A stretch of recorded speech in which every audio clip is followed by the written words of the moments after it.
तो ये तरीके होते हैं। अब दो तरीके से कॉल कर सकते हो, या हाँ। सिस्टम डॉट जीसी के थ्रू, या run time dot gate run time dot GC. ठीक है, लेकिन ये दो तरीके आप कॉल करोगे, लेकिन ये दो तरीके वर्क नहीं करेंगे। ठीक है, वो जब जेवीएम हाँ। फ्री होगा, वो अपने अकॉर्डिंग ही गार्बेज कलेक्टर को एक्यूट करेगा। ठीक है, आप भले हाँ। ही अपने प्रोग्राम में सिस्टम डॉट जीसी कर दो या कॉल कर लो। ठीक है, ये हाँ। एक्यूट नहीं होगा। ये जेवीएम जब जब मेमोरी को फ्री करेगा, जब भी जेवीएम को लगता है कि अब मैं फ्री हूँ तो गार्बेज कलेक्टर करना चाहिए, तो वो करेगा। ठीक है, और यहाँ पे इंटरनल क्या हम्म। है कि जब सिस्टम सिस्टम डॉट जीसी करते हो आप, तो इंटरनली हम्म। इसकी फाइनली नाम का मेथड कॉल होता है, जो कि गार्बेज कलेक्टर को परफॉर्म करता है। फाइनली या फाइनलाइज? हाँ, अरे, हाँ, सही है, फाइनलाइज। ठीक है, तो ये ऑटोमेटिक ये ऑपरेशन परफॉर्म करता है। ठीक है, तो सिस्टम डॉट जीसी के अंदर इसकी कॉलिंग है फाइनलाइज नाम के हम्म। मेथड की। और फाइनलाइज नाम का हाँ। मेथड जो क्लीन अप एक्टिविटी है सारी रिमूव करने का, गार्बेज कलेक्टर के हम्म। ऑपरेशन को परफॉर्म करने का काम किसका है? फाइनलाइज नाम के मेथड का है। मेथड का। ठीक है, तो हम्म। ये सारी चीजें होती हैं, ये भी एक तरीका है। और गार्बेज कलेक्टर जब आपने सुना, तो इसका मतलब एक इसके साथ एक कॉन्सेप्ट आता है, क्योंकि आपने थ्रेड पढ़ा, तो डीमन थ्रेड। Demon thread. ठीक है, हाँ। तो ये जो डीमन थ्रेड होता है, ये गार्बेज कलेक्टर का ही होता है। जो गार्बेज कलेक्टर होता है वो एक तरीके से डीमन थ्रेड होता है। थ्रेड में आपने पढ़ा, थ्रेड तीन हाँ। टाइप का होता है। एक तो मेन थ्रेड जो चल रहा है, एक हाँ। तो कस्टम थ्रेड जो आप बना रहे हो थ्रेड नाम हाँ। की क्लास से, रनेबल या कॉलेबल से, और एक तीसरा होता है डीमन थ्रेड, जो कि डीमन होता है थ्रेड। Garbage collection. मतलब गार्बेज कलेक्शन मतलब डीमन थ्रेड वो होता है कि जो बैकग्राउंड हम्म। प्रोसेस को देखता है, ऑब्जर्व करता है। हाँ। हेलो। हाँ, ये बैकग्राउंड प्रोसेस या एक्टिविटी को जो देखता है। ठीक है, तो इस केस में इसको बोलते हैं डीमन थ्रेड। वो जो बैकग्राउंड प्रोसेस एक्टिविटी देखता है उसको बोलते हैं डीमन थ्रेड। ठीक है, तो अब हम्म। आपने जीसी भी गार्बेज कलेक्टर भी पढ़ लिया। ठीक है, अब हाँ। हम चलते हैं एक क्वेश्चन पे कि बहुत अच्छा क्वेश्चन है कि हम्म। फाइनल, फाइनली और फाइनलाइज। फाइनलाइज। ठीक है, इन तीनों में डिफरेंस पूछा जाता है, मोस्ट कॉमन है। तो आपको फाइनल समझ में आए, हाँ। फाइनल का मतलब आपको एक्सप्लेन करना है कि वेरिएबल के साथ लगेगा तो कांस्टेंट है, मेथड के साथ हाँ। लगेगा तो ओवरराइड नहीं कर सकते, क्लास के ओवरराइड साथ नहीं कर लगेगा तो, सकते। हाँ, क्लास के साथ लगेगा तो चाइल्ड क्लास इनहेरिट में नहीं नहीं कर ला सकते। सकते। हाँ, ठीक है, फाइनल हो गया। फाइनली का मतलब तो है कि हम्म। क्लीन अप एक्टिविटी एक हाँ। ट्राई के मल्टीपल कैसे हो सकता है, लेकिन फाइनली केवल एक ही होगा। ठीक है, क्लीन हाँ। अप एक्टिविटी के लिए यूज किया जाता है। ठीक है, और हम्म। फाइनलाइज का मतलब गार्बेज कलेक्टर से रिलेटेड होता है। ठीक है, हम्म। तो ठीक है। इतनी नॉर्मल थी चीजें हुई हमारे पास। ठीक है, हाँ।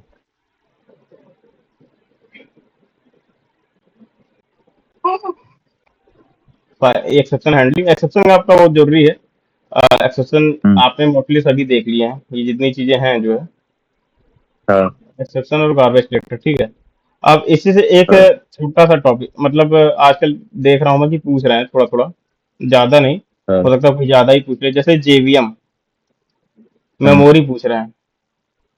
हाँ, मेमोरी का पूछता है। मेमोरी जो मैनेजमेंट इन जावा। हाँ, ठीक है, तो जेवीएम मेमोरी क्या होती है कि ये 5 पार्ट में डिवाइड होती है। अच्छा।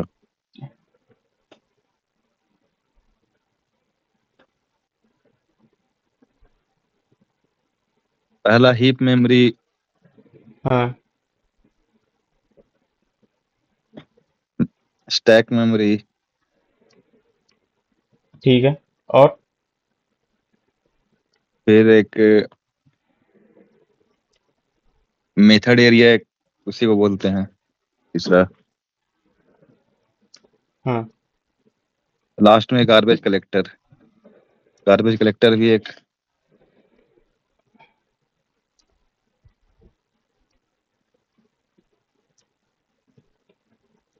पीसी। ठीक है। हीप मेमोरी आपको समझ में हम्म, आती है कि जब आप ऑब्जेक्ट बनाते हो तो हीप मेमोरी में जाता है। स्टैक का हम्म, भी आपको समझ में आता है कि लास्ट इन फर्स्ट आउट जो कॉन्सेप्ट हमने डेटा स्ट्रक्चर पढ़ा था वो होता है। ठीक है। ऑब्जेक्ट का हाँ, रेफरेंस स्टैक इस एरिया में स्टोर होता है। मेथड एरिया वो एरिया कहते हैं जहाँ पे क्लास स्टोर होती है। हम्म। ठीक है। क्लास स्टोर मेथड होती एरिया है में क्लास स्टोर होता है। हाँ, क्लास स्टोर होती है, या आपने स्टैक। एक और इन डेप्थ जाओगे तो क्लास लोडर सब सिस्टम होता है।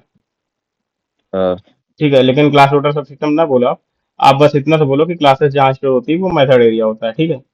अब स्टैक को बोल नेटिव सकते हैं कि लोकल वेरिएबल्स में स्टोर होता है। स्टैक में ऑब्जेक्ट का रेफरेंस स्टोर होता है। ऑब्जेक्ट का जो एड्रेस यानी आपने एक एस नाम का वेरिएबल में है, इसका जो एड्रेस हाँ, होगा वो स्टैक एरिया में हाँ। स्टोर होगा। और ये लास्ट इन फर्स्ट आउट पे हीप काम करता है। ठीक है। हीप में हीप ऑब्जेक्ट का स्टोर होता है। ऑब्जेक्ट जो आपने ऑब्जेक्ट मतलब एस इक्वल टू 1 2 3 हीप दिया, एरिया, हाँ, जस्ट। हाँ, हाँ, समझ गया। आपने ए बी सी दिया हाँ, तो ये ए बी सी कहाँ स्टोर हो रहा है? हीप में हो हीप रहा में। है। ठीक है। तो अगर जैसे हम न्यू लोग के थ्रू है, क्रिएट न्यू करते के हैं थ्रू है स्ट्रिंग तब कांस्टेंट ही। पूल। हाँ, हम्म। ये न्यू के थ्रू दे रहे हो तब हीप में हो रहा है। अगर सिंपल एस इक्वल हाँ, टू ए बी सी लिखे हो आप तो ये स्ट्रिंग कांस्टेंट अब पूल ये में जा रहा स्ट्रिंग है। कांस्टेंट पूल में। हाँ। ठीक है। तो ये वहां जा रहा है। हम्म, ठीक है। अब यहाँ पे क्या हाँ, होता है कि एक नेटिव एरिया होता है। नेटिव एरिया क्यों दिया गया है? क्योंकि जावा जो है, ठीक है, मेरे ख्याल से शायद हम्म, जेवीएम जो है सी या सी प्लस प्लस को भी इम्प्लीमेंट किया करके बनाई गई। ठीक है। तो सी सी प्लस प्लस के मेथड को कॉल करने के लिए अगर आपको इसी कॉल इसमें करनी है। क्या है कि हाँ, पॉइंटर कंसेप्ट नहीं है। हाँ, सी सी प्लस प्लस के अगर मेथड को कॉल करना है आपको तो उसके लिए हाँ, नेटिव एरिया दिया गया है कि सी सी प्लस प्लस के किसी मेथड को कॉल करना है आपको तो नेटिव एरिया दिया गया है उसके लिए। ठीक है। और पीसी रजिस्टर क्या हाँ। है, या पीसी रजिस्टर या पीसी काउंटर क्या था, ये नेक्स्ट इंस्ट्रक्शन को स्टोर करता है। Next instruction. हाँ, कि इसका मतलब। अगला आप नेक्स्ट इंस्ट्रक्शन को शो करने का मतलब कि हमको अगला स्टेप क्या परफॉर्म करना है। जैसे हमने कहा कि एक सिंपल सा प्रोग्राम है ए प्लस बी। हाँ। ठीक है। A equal to A plus B एक सिंपल सा कहा। फिर हमने बी कहा कि हम्म, 3 - 5। ठीक है। हम्म, तो ये क्या हुआ, एक इंस्ट्रक्शन हुआ कि equal to A plus B एक इंस्ट्रक्शन है। अगला इंस्ट्रक्शन क्या हुआ, 3 - 5 ये दूसरा इंस्ट्रक्शन हुआ। उसी तरह हाँ, हमको कौन सा नेक्स्ट इंस्ट्रक्शन परफॉर्म करना है कि कब ऐड हम्म, करना है, कब क्या करना है। तो नेक्स्ट इंस्ट्रक्शन का को स्टोर करके रखता है। ठीक है। हम्म, स्टोर नेक्स्ट इंस्ट्रक्शंस। तो ये एक मेमोरी एरिया होती है। ठीक है। जेवीएम हाँ, मेमोरी के एरिया में ये सारी चीजें आती है। हाँ। तो मतलब मेमोरी के बारे में पूछने का मेन रीजन क्या होता है, मेन उसका इंटेंशन क्या होता है? आपको यही एक्सप्लेन करना है। जैसे अगर वो मेमोरी इंटरव्यू में में, पूछता है। हाँ, बताइए। जैसे पूछता है कि मेमोरी कितना तरह के है, तो उसको तो तो यही। ये भी पता है कि सबको पता है कि हीप स्टैक मेथड एरिया 3 तरह की मेमोरी है। तो हाँ, ये नहीं तो मतलब कि 5 है ना। सिंपल सा सवाल। नहीं 5 अच्छा। हुई ना, तीन तीन तो हुई मतलब। नहीं ना। हाँ, 5 है। पहले मतलब कि हाँ, हम 2 3 ही बताते थे इसमें, तो मेमोरी ये वाले गलत में। आंसर है ना, गलत आंसर है ना। 5 होती है। अच्छा, मतलब ये पांचों बताना पड़ेगा। हाँ, पांचों होती है भाई, 3 बताओगे तो गलत हो जाएगा आंसर। वो ये सी सी प्लस प्लस नहीं है, आपने जो पढ़ा होगा जैसे global area heap area stack area पढ़ा होगा। 3। हम्म, ये सी सी प्लस प्लस जब पढ़ते थे तो 3 एरिया। लेकिन जेवीएम में क्या होता है कि हाँ, मतलब जावा में क्या होता है कि 5 एरिया होते हैं। जो उनको मैंने हम्म, जावा अगर आप 3 आंसर दे रहे हो तो इसका मतलब वो समझ जाते हैं कि आपको नहीं पता है, गलत आंसर है। हाँ, जेवीएम मेमोरी में 5 एरिया होता है, स्टैक एरिया होता है, मेथड एरिया होता है, नेटिव स्टैक एरिया होता है, और ये मेमोरी पीसी मैनेजमेंट का। जैसे अगर हमसे मेमोरी मैनेजमेंट पूछा कि मेमोरी मैनेजमेंट कैसे है जेबीएम में, तो यही 5 तरीके के बताएंगे। हाँ, यही यही ठीक है। तरीके हैं। ठीक है। अच्छा, इसका और पूछने का रीजन क्या है, मतलब कि ये बस मेमोरी को पूछने का पूछ लेते हैं भाई, उनका मन है जो है पूछ लेते हैं कि मतलब मेमोरी मैनेजमेंट कैसे करते हो, क्या करते हो, कि बेसिक आइडिया देख लेते हैं हाँ, कि है कि नहीं आइडिया है इसको। ठीक है। अच्छा, मेमोरी से पूछने का मतलब जब मुझे तो नहीं पता कुछ खास, लेकिन हाँ ये हो सकता हम्म, है कि कुछ भी जैसे ऑब्जेक्ट ऑब्जेक्ट बना रहे हो आप तो मतलब ऑब्जेक्ट हाँ, ऑब्जेक्ट स्टोर भी होगा कहीं पे हीप में। ठीक है। तो ये कैसे स्टोर हो रहा है, कैसे ऑपरेशन परफॉर्म कर रहे हो। तो ये हो सकता है ये जानने का तरीका हो हाँ कि जब उसको अगर बंदे को पता ही नहीं हो कि कहाँ स्टोर हो रहा है तो कैसे ऑपरेशन परफॉर्म करेगा, कैसे हाँ क्या करेगा। ये एक तरीका हो सकता है, इसलिए पूछते हो। ठीक है। हम्म। तो बहुत चीजें आपको पता चल गई होंगी कि कहाँ कहाँ आपको थोड़ा थोड़ा गलत हुआ है। ये मेथड एरिया वाला गलत हुआ। और भी कुछ है मतलब कि और जैसे सेशन में गलत हुआ एक्सेप्शन। जैसे। हाँ। एक्सेप्शन जैसे हमसे पूछा था कि what is exceptions and how many ways we can handle exceptions. हाँ तो देयर आर इसमें टू वे। हम इसको बताते थे एक्सेप्शंस एक्सेप्शंस बारे में, चेक्ड एक्सेप्शंस, अनचेक्ड एक्सेप्शंस। तो इसमें क्रॉस हम्म क्वेश्चन करता था, जो आप बता रहे हो ना कि हम्म। थ्रोज एंड थ्रोज कीवर्ड का। तो ये भी बताता है कि हाँ हम लोग चेक्ड कस्टम एक्सेप्शन को भी चेक करके बना सकते हैं, अनचेक्ड का भी बना सकते हैं by using throw and throws keyword. हाँ। और फिर मतलब कि उसको ये भी बताते थे कि हम लोग एक्सेप्शन को क्या बोलते हैं ग्लोबली भी हैंडल कर सकते हैं। तो उसके हाँ। लिए @कंट्रोलर एडवाइस और @एक्सेप्शनल हैंडलर से हम लोग कर सकते हैं। तो ये सब भी हाँ। बताते थे, मतलब एक ही साथ बताते थे। हाँ। तो अब है कि थोड़ा सा और डिटेल में ही बता सकते हैं। हाँ। ठीक है। सही है।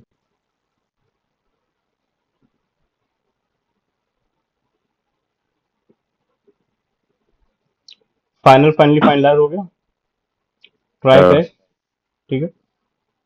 एक्सेप्शन हम्म। को क्रिएट करने के लिए जैसे आप मैंने अभी किया। ठीक है। हम्म। हाँ। यूजर डिफाइंड जैसे एक्सेप्शन हो गया। ठीक है। Invalid credential, no record, no data. ठीक है। एक एक्सेप्शन लिया रन टाइम एक्सेप्शन को, नॉर्मल लिया बनाया हुआ, सेम टाइप से बनाया। यहाँ पे आप देख रहे हो थ्रो किया। ठीक है।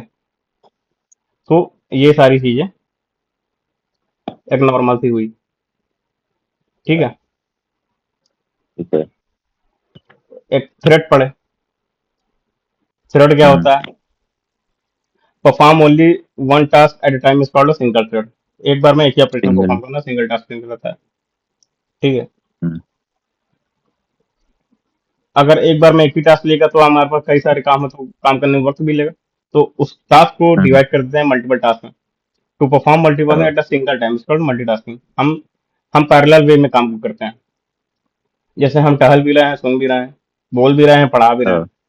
तो ये सारे हाँ। मल्टीटास्किंग होगी, मल्टी प्रोसेसिंग होगी। ठीक है। विंडोज हाँ। Operating system process based multitasking होता है। और थ्रेड बेस्ड मल्टीटास्किंग होती है to execute our program logic parallelly, then we need to go for the hmm. Thread based multitasking. ठीक है। ये ठीक सारी है। चीज जैसे सेंड करना ऑल कस्टमर को, ईमेल सेंड करना ऑल द कस्टमर्स को। या आपने देखा होगा हम्म। कि मल्टी थ्रेड का यूज क्या है, रियल यूज केस क्या है जैसे पूछते हैं। ठीक है। मैं आपको एक रियल सिनेरियो हम्म। देता हूँ। जैसे आपके एनबी का एग्जांपल ले लो, किसी बैंक का एग्जांपल ले लो, उसके कम से कम 20 लाख कस्टमर तो होंगे पूरे भारत में, इससे ज्यादा ही होंगे, कम तो होने नहीं वाले। लेकिन आप देखते हो कि हाँ। आपको मंथ के एंड में एक ईमेल आती है, हम्म। एक बैंक स्टेटमेंट की हाँ। मंथली। ठीक है। तो आप हाँ। सोचो आप 20 लाख कस्टमर या 1 करोड़ कस्टमर है। ठीक है। अगर एक हम्म। एपीआई आप बनाते हो जो कि ईमेल को सेंड करती है और ईमेल से डेटा हाँ। रिट्रीव भी तो करेगी 1 लाख 1 करोड़ कस्टमर का, और हाँ। कस्टमर को रिट्रीव करके उसी दिन भेजना है आपको, जैसे मंथ एंड के दिन ही भेजना है। और ठीक है। हाँ। तो अब ये काम कैसे करेगी? अगर एक एपीआई जो है, हम कहते हैं 1 मिनट का टाइम लेती है, तो हमारे पास तो 24 घंटे हाँ। हुए, 1 करोड़ तो ज्यादा हाँ। ही पड़ेगा। तो इस काम को कैसे हाँ। करेंगे? ये हमारा रियल यूज केस हुआ किसका? थ्रेड का। ये क्वेश्चन जरूर थ्रेड पूछा यूज जाता है कि थ्रेडिंग का। कहाँ यूज किया है, जैसे आपने थ्रेड का अपने प्रोजेक्ट में कहाँ यूज किया है। तो आप अपने प्रोजेक्ट के हिसाब हाँ। से जो भी आपने लगाया होगा वहां पे इस थ्रेड का यूज केस दिखाना। ये एक मैंने एग्जांपल लिया है कि बैंकिंग का। ठीक है। अच्छा। ये बैंकिंग का एग्जांपल लिया हम्म। कि यहाँ पे मैंने थ्रेड को यूज किया है, मल्टीटास्किंग यहाँ पे यूज किया है। अब बात आती है कि इसको इम्प्लीमेंट कैसे की हो। तो मैंने यूज किया हम्म। कि एक्सिक्यूटर सर्विस यूज की है। ठीक है। और कॉलेबल यूज किया है। ठीक है। कितने तरीके से हाँ। बना सकते हो, ये सारी चीजें। ठीक है। 3 तरीके हम्म। होते हैं, थ्रेड नाम की क्लास, रनेबल और कॉलेबल। देखिए आप एक्सटेंड किया क्लास को थ्रेड नाम की क्लास से, रन नाम का हाँ। मेथड होता है। ठीक है। स्टार्ट किया, हम्म। यहाँ पे रनेबल। ठीक है। डिफरेंस हम्म। बिटवीन एक्सटेंड थ्रेड, देखिए दोनों में डिफरेंस क्या है, कौन से अप्रोच बेस्ट है। मैंने वही कहा था कि थ्रेड अगर आप क्लास यूज करते हो तो आप जो है अदर क्लासेस को एक्सटेंड नहीं कर सकते, इसलिए आपको रनेबल के साथ जाना चाहिए। थ्रेड शेड्यूलर क्या होता है? हाँ thread scheduler is a program in a Java JVM which is responsible to schedule thread execution schedule and through resource allocations. Resource allocation आपको पता था ना, हाँ रिसोर्स एलोकेट करता है रिक्वायर्ड फॉर द थ्रेड। हाँ और क्या काम है? रिसोर्स एलोकेशन करता है, थ्रेड शेड्यूलिंग करता है, हम्म। थ्रेड एक्यूशन बाय कॉलिंग एक द मिनट मेथड। एक मिनट कॉल आ रहा है।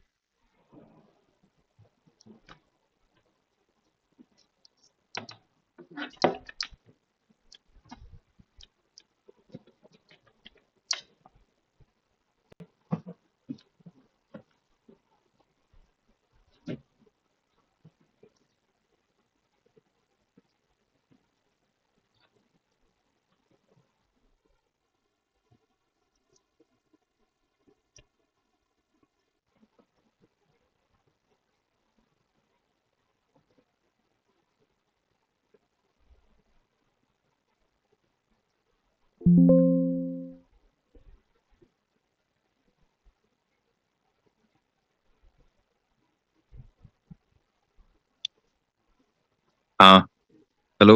हम्म। फोन पे करने पे यही कॉल आने लगता है। अच्छा चलिए कोई बात नहीं जो। तो ये चीजें हुई, ठीक है। Thread scheduler hmm. बताया। स्टार्ट और रन में हमको बताया गया to start a thread execution we will call start method, thread call नाम का स्टार्ट स्टार्ट किया, मेथड। ठीक है। हाँ once T dot start start. Method is called then the thread scheduler will come into हाँ picture to execute a thread. हाँ start method will call run method internally, कल बताया था स्टार्ट के हाँ इंटरनली रन को कॉल होता है। Inside the run method we हाँ will write entire logic perform the thread, ठीक है।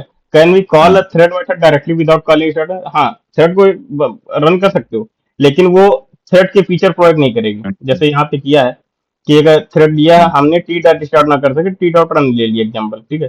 तो ये एज अ मेथड, जैसे क्लास को हाँ, ऑब्जेक्ट ना कर मेथड करते हो तो वो होगा, लेकिन वो फीचर प्रोवाइड नहीं करेगा, यही हम्म, लिखा है। Yes, we can call method directly, but it will execute like a normal, not by main, execute by normal, ठीक है, not by thread main, ठीक है। If you want to execute a thread in the thread method, then we should call start internally. It will call a run method, ठीक है। अगर ये भी question पूछता है कि क्या हम रन मेथड को कॉल कर सकते हैं कि नहीं कर सकते, नॉर्मली ट्रीट कराएगा, वो थ्रेड का कोई मतलब ही नहीं रह गया, एक मेथड हो गया नॉर्मल, हाँ। ठीक है। अब यहाँ थ्रेड लाइफ साइकिल मैंने स्टार्ट आपको मेथड बताया तो कि हम्म, हम्म, थ्रेड को स्टार्ट करने के लिए आपको टी डॉट स्टार्ट करना पड़ता है, ठीक है। ये सारी रन चीजें करनी मेथड। पड़ती हैं, ठीक है। रन हाँ मेथड की कॉलिंग इंटरनली होती है, जो कि रन करता है लॉजिक को, ठीक है।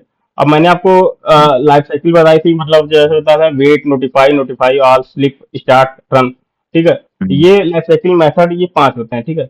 न्यू, रनेबल, हम्म, रनिंग, ब्लॉक और टर्मिनेट। न्यू का मतलब होता है जब आप थ्रेड क्रिएट कर रहे हो, रनेबल का मतलब होता है जब हाँ, आप टी स्टार्ट करते हो तो रन कहलाता है रनेबल। रनिंग का मतलब हम्म, होता है जब रन नाम का मेथड कॉल होता है और एक्सिक्यूट करता चला जाता है, ठीक है। और जब हम्म, एक्सिक्यूशन खत्म हो गया तो एंड हो जाएगा। यही चीज है कि terminate. New thread began its life cycle in a new state, thread और remains state in the new state until we will call until we call a start method. start method, ठीक है। After calling a start method then thread comes into a new state. New state से कहाँ पे चला जाएगा? Runnable में चला जाएगा, क्योंकि थ्रेड स्टार्ट हो गया, हाँ ठीक है। हाँ अब जो है a thread come in to running state, one thread scheduler will come in pick up that thread for execution running, ठीक है। अब थ्रेड एक्सिक्यूट कर रहा है, स्टार्ट के अंदर रन नाम का मेथड कॉल होता है, तो अब थ्रेड रन कर रहा है। अब टर्मिनेट कब होगा? A thread is in waiting state, जब वो वेटिंग स्टेट में है, if it's wait for another thread to complete its task. मैंने आपको बताया था ना, हाँ थ्रेड शेड्यूलर के अंदर बताया था जब, हाँ, तो वो ब्लॉक स्टेट। अब थ्रेड खत्म कब होगा? जब thread enter into terminated state once it completed its task, ठीक है। तो ये होते हैं, जैसे यहाँ पे क्या है, ये न्यू स्टेट हुआ, थ्रेड को क्रिएट कर रहा हो, हाँ, अब थ्रेड को स्टार्ट कर रहा हो तो रनेबल स्टेट है, अब ये रन नाम का मेथड रन हो रहा है, तो ये रनिंग हम्म, स्टेट है, ठीक है। ब्लॉक स्टेट तब जाएगा जबकि जो थ्रेड अगर वेटिंग स्टेट में चला जाएगा तो ब्लॉक स्टेट या टर्मिनेटेड स्टेट, ठीक है। एक कॉलेबल इंटरफेस भी होता है, जैसे ये अंदर रिटर्न टाइप क्या होता है? ऑब्जेक्ट होता है, ठीक है। रनेबल और कॉलेब ये डिफरेंस भी है कि रनेबल के अंदर रिटर्न टाइप वॉइड होता है, इसके अंदर रिटर्न टाइप हम्म, ऑब्जेक्ट होता है। और रनेबल क्या होता है? object या होता है। जावा डॉट लैंग पैकेज में होता है, lang कॉलेबल का package होता है यूटिल डॉट कॉन्करेंट पैकेज में होता है। concurrent। एक्सिक्यूटिव सर्विस बहुत जरूरी है, क्योंकि एक थ्रेड पूल साइज बनती है, ठीक है। Using executor service we can implement a multi threading. अब मैंने आपको कल बताया था कि थ्रेड हम रीयूज नहीं कर पा रहे, उसी सेम थ्रेड को रीयूज करना है, तो उसके लिए एक्सिक्यूटर सर्विस यूज हाँ, करनी पड़ेगी, ठीक है। Hmm, using executor we can create a thread pool, मतलब हम थ्रेड पूल क्रिएट करते हैं, ठीक है। Using executor service we can submit task to pool of threads. अब जो हम सबमिट करते हैं टास्क को, तब वो थ्रेड एक्सिक्यूट होता है, मैंने कल बताया था। एक्सिक्यूटर हाँ, सर्विस विल रीयूज थ्रेड, आ गया ना कि रीयूज, उसी थ्रेड को रीयूज करना। और label in the pool to complete hmm, all the submitted task. इसको करते कैसे हैं? ये एक सिंपल एग्जांपल लिया, इंप्लीमेंट किया कॉलेबल। कॉलेबल है तो कॉल नाम का हम्म, मेथड को ओवरराइड किया, ठीक है। हम्म, क्लास का ऑब्जेक्ट बनाया, executor service not new fixed thread pool लिखा हमने, 10 थ्रेड बनाए हैं, इसका हाँ, मतलब 10 का मतलब 10 थ्रेड बनाया, ठीक है। 10 अब थ्रेड बनाओ, हाँ, अब जो है लूप इसमें एक्सिक्यूटर, हाँ, लगा दिए। हमने 15 बार चला। अब हम्म, हमने 10 थ्रेड बनाए हैं और 15 बार क्यों चलाए? क्योंकि थ्रेड रीयूज कर सकते हैं। ऐसे हाँ, नॉर्मल होता तो 10 थ्रेड बनाना पड़ता और 10 एक ही बार यूज होता, वन टाइम यूज, लेकिन हम थ्रेड रीयूजेबिलिटी करने के लिए हमने जानबूझ करके हम्म, 15 बार चलाया, ठीक है। अब एक्सिक्यूटर सर्विस और हम्म, सबमिट जैसे ही करेगा तो ये फ्यूचर ऑब्जेक्ट रिटर्न क्यों करता है? और फ्यूचर ऑब्जेक्ट क्यों करता है ये भी कल मैंने बताया कि अगर, क्योंकि कौन सा थ्रेड एक्सिक्यूट करेगा ये आपको नहीं पता है, तो रन टाइम हम्म, में ही आएगा, तो इसलिए इसका नाम फ्यूचर ऑब्जेक्ट है, ठीक है। और उसके बाद शट डाउन करते हैं। और डीमन थ्रेड बताया, ठीक है, कि default thread hmm, created by JVM, main thread जो मेन प्रोग्राम से एग्जीक्यूशन स्टार्ट करते हो मेन थ्रेड होता है। यूजर डिफाइंड थ्रेड जो हाँ, बनाते हो थ्रेड नाम की क्लास से नेबर और कॉलेबल बनाते हो, और तीसरा बनाते हो डीमन थ्रेड, जो कि अभी बताया, ठीक है। Garbage collector is garbage collector, daemon, daemon thread. Human we thread, can make our thread as a daemon set using a daemon, ठीक है। अब अपने, अगर आपको डीमन सेट बनाना है तो आप सेट उसकी सेट बना करके, सेट डीमन एक प्रॉपर्टी होती, उसको ट्रू कर दोगे तो वो डीमन सेट कहलाता है। लेकिन when hmm, JVM reach end of the main method it will be terminate the program, if JVM found daemon thread running it terminated that daemon thread and then it will be shut down the program. ये इसका कोई मतलब नहीं होता, क्योंकि demon thread मैंने बताया कि ना कि गार्बेज, वो जेवीएम अपने हिसाब से ही चलाता है गार्बेज कलेक्टर को, हम्म, चाहे आप ह्यूमन बताओ थ्रेड या ना बनाने बताओ। से, कोई हाँ, यूज नहीं है। Demon thread garbage collector example है, डीमन थ्रेड का अगर तो पूछता तो आप सिंपल नाम लो इंटरव्यू के सामने, गार्बेज कलेक्टर इज अ हाँ, daemon thread. Background processing, background hmm, tasking जो करता है, एक्टिविटी को परफॉर्म करता है, ठीक है। सिंक्रोनाइजेशन बताया, हम्म, ठीक है। हम्म, सिंक्रोनाइजेशन का मतलब सिंपल है, देखो आप सिंक्रोनाइजेशन लगाया होगा, सिंक्रोनस मेथड लगाया होगा, ठीक है। ये हम्म, मेथड लेवल पे लगाया है, ब्लॉक लेवल पे लगाया है, ठीक है, ये हम्म, ब्लॉक लेवल लगाया है, ये मेथड पे सिंक्रोनाइज लगाया है, ठीक है। तो ये सारे तरीके होते हाँ, हैं, कितनी चीजें। और डेडलॉक भी बताया, ठीक है, कि दो डेडलॉक होते हैं, ठीक है। तो ये दोनों अच्छा, चीजें बताई थी। और ये तो इंटर सर्विस कम्युनिकेशन, जैसे दो थ्रेड के बारे में कैसे पता कि कौन सा एक्सिक्यूट कर रहा है, अब हमको कब एक्सिक्यूट करना है, तो उसको बोलते हैं inter hmm, service communication, inter thread communication. It is use to establish communication among the thread, दो या दो से ज्यादा थ्रेड के बीच में कम्युनिकेशन एस्टेब्लिश करता है। To achieve inter thread hmm, communication we have below three method in object class, wait, notify, notify all. ये मैंने कल हाँ, बताया था आपको कि वेट, नोटिफाई, नोटिफाई हाँ, ऑल क्या होता है, ठीक है। तो हम्म, इतनी चीजें हमने जो है थ्रेड के बारे में जानी, ठीक है। हाँ, और ठीक है, ये सारी चीजें, ये मैंने आपके रिवीजन के लिए ये वेबसाइट बनाई है, ये मैंने कल रात में ही बनाई है। अच्छा, ये पूरा, हाँ, ये पूरा भाई मैं इस पे काम कर रहा हूँ, मुझे एक वेबसाइट बनानी थी लेकिन बहुत टाइम से पेंडिंग थी। मैं सोचा आप आया तो चलो कुछ कर ही लिया जाए, ठीक है। हम्म, तो इतनी चीजें होती हैं भाई।